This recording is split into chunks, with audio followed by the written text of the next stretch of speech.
దాదాపు 20 ఏళ్ల తర్వాత రాజమౌళి, జెనెలియా మళ్లీ కలుసుకోగా వారి కలయికకు సంబంధించిన వీడియో ఇప్పుడు నెట్టింట వైరల్ అవుతోంది.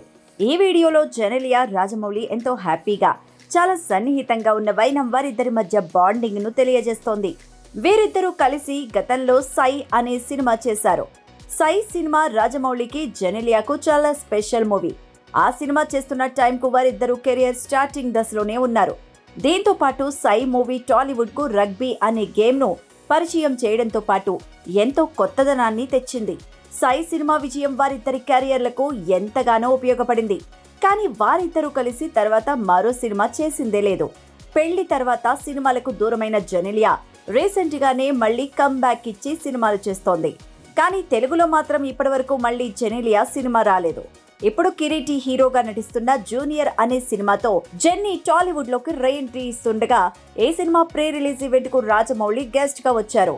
ఈవెంట్ లో జెనెలియాను ఉద్దేశిస్తూ మాట్లాడిన రాజమౌళి, జెనెలియా ఇన్నేళ్లైనా అలాగే ఉందని, సేమ్ బ్యూటీ సేమ్ గ్రేస్ అన్నారు. జెనెలియా గురించి జక్కన్న చేసిన కామెంట్స్ ప్రస్తుతం నెట్టింట వైరల్ గా మారాయి.